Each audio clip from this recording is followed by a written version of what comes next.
जय श्री कृष्णा। राधे राधे दोस्तों, आप सभी पर भगवान विष्णु अपनी कृपा सदैव बनाए रखें। आज की वीडियो में आप सुनेंगे कार्तिक मास महात्म्य का 5वां अध्याय और साथ ही सुनेंगे श्री कृष्ण और पागल बाबा की कथा। तो आप सभी लोग वीडियो में बने रहिएगा और वीडियो को पूरा जरूर देखिएगा। यदि आपने पहले के अध्याय नहीं सुने हैं तो आप लोग जाकर उनको सुन सकते हैं। आपको हमारे चैनल पर कार्तिक मास महात्म्य के सभी अध्याय प्रतिदिन सुनाए जा रहे हैं। यदि आप सुनना चाहते हैं तो उन अध्याय को सुन सकते हैं। तो चलिए आज का अध्याय शुरू करते हैं। तो प्रिय भक्तजनों, प्रभु मुझे सहारा है तेरा, जग के पालनहार।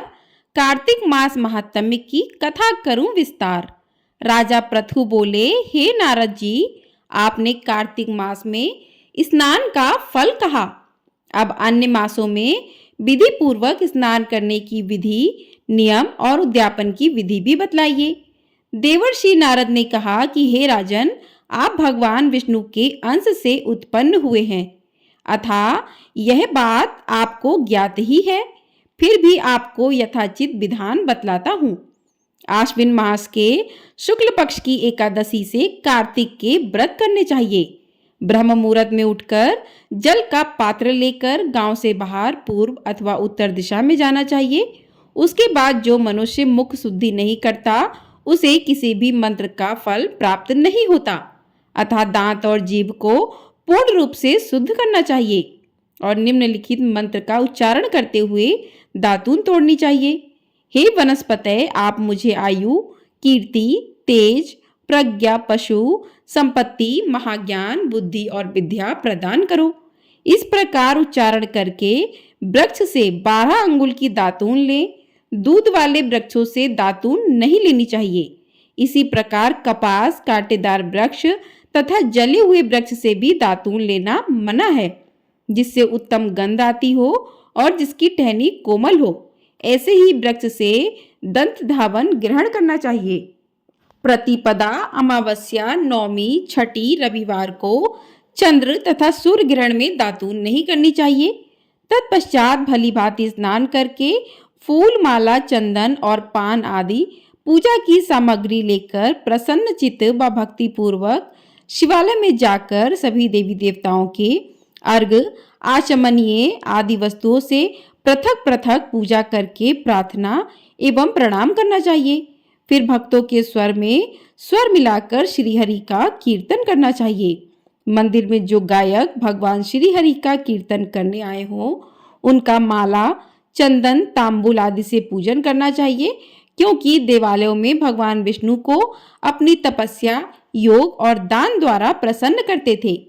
परंतु कलयुग में भगवत गुणगान को ही भगवान श्रीहरि को प्रसन्न करने का एकमात्र साधन माना गया है।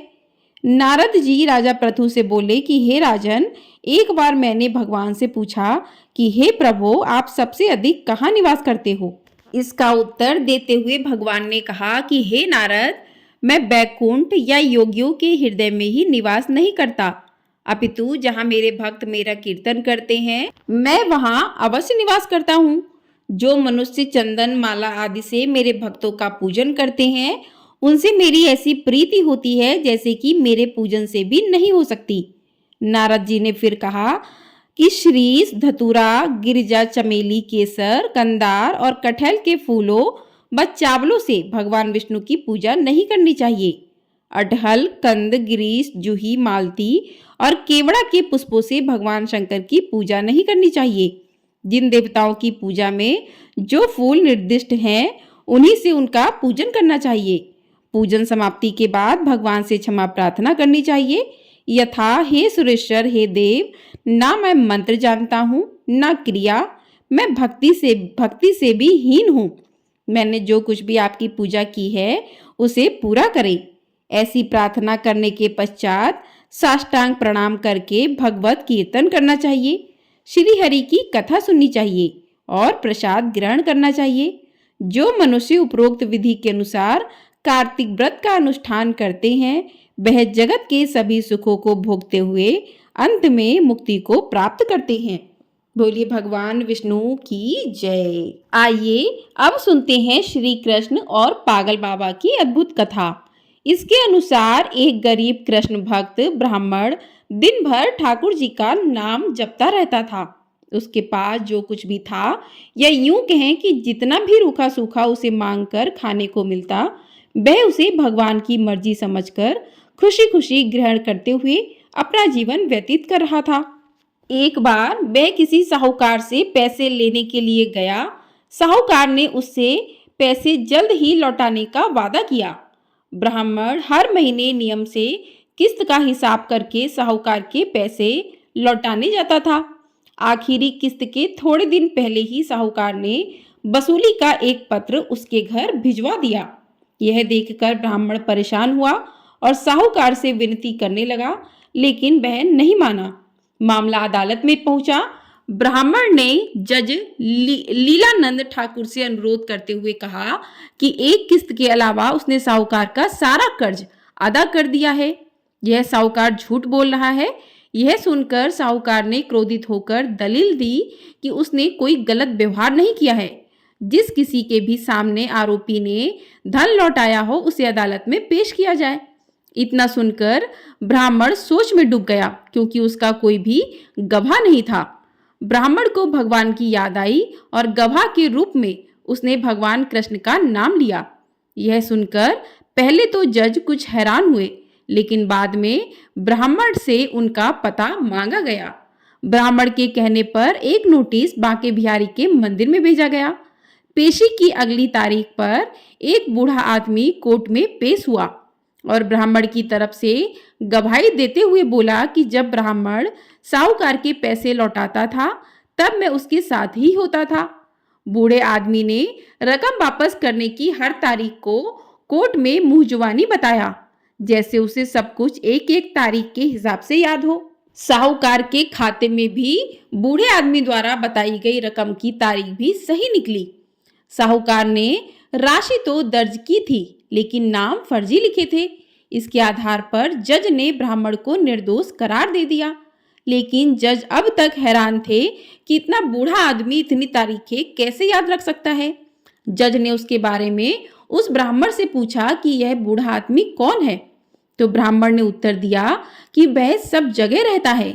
लोग उन्हें श्याम, कान्हा, कृष्ण आदि नामों से जानते हैं।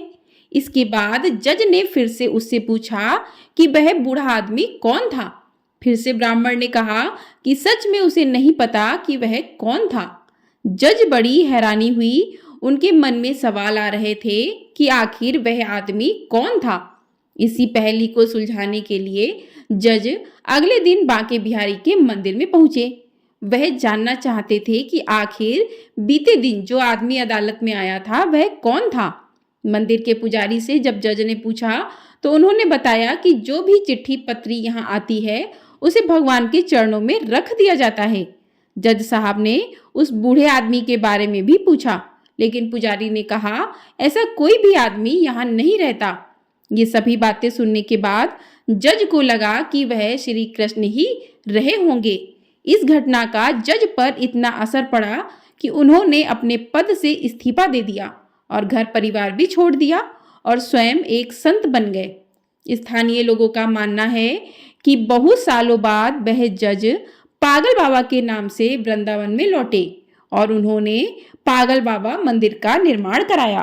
तब से यह मंदिर पागल बाबा मंदिर के नाम से प्रसिद्ध है। इस मंदिर के निर्माण के बारे में एक और प्रचलित मान्यता यह भी है कि जब जज को पता लगा कि उनके सामने साक्षात श्री कृष्ण ही कोर्ट में पेश हुए थे, तब से वह श्री कृष्ण को ढूंढने के लिए इतने अधीर हो गए कि अपनी सुध बुध खो बैठे थे। इस घटना ने उन्हें पागल सा कर दिया था। इसके बाद वह जिस किसी भंडारे में जाते वहां से पतलों की जूठन उठाते थे और उसमें से आधा जूठन ठाकुर जी को अर्पित करते थे और आधा खुद खाते थे। उन्हें ऐसा करते देख लोग उनके खिलाफ हो गए और लोगों ने उन्हें मारना पीटना भी शुरू कर दिया। हार कर लोगों ने उन्हें एक पागल के रूप में मान लिया। धीरे धीरे उनका नाम ही पागल बाबा पड़ गया। तो इस प्रकार से कृष्ण भक्ति में डूबे हुए जज पागल बाबा के नाम से प्रसिद्ध हुए। इनका बहुत ही प्रसिद्ध मंदिर वृंदावन में स्थापित है। लोग वहां जाकर इनके दर्शन करते हैं। कहते हैं कि कृष्ण के भक्तों के दर्शन मात्र से ही कृष्ण का आशीर्वाद प्राप्त हो जाता है। आपको ये कहानी पसंद आई हो तो वीडियो को लाइक शेयर चैनल को सब्सक्राइब अवश्य कर दीजिएगा। आपको हमारे चैनल पर कार्तिक मास में प्रतिदिन कार्तिक मास महात्म्य के अध्याय सुनाए जा रहे हैं। आप अगर सुनना चाहते हैं तो उन्हें भी सुन सकते हैं। और आपको वीडियो पसंद आती है तो वीडियो को लाइक अवश्य कर दिया कीजिए। आप लोगों से जुड़ने का एक लाइक ही माध्यम है, तो आप लोग वीडियो को पसंद करते हैं तो लाइक अवश्य किया कीजिए और कमेंट बॉक्स में जय श्री कृष्णा अवश्य लिखिएगा।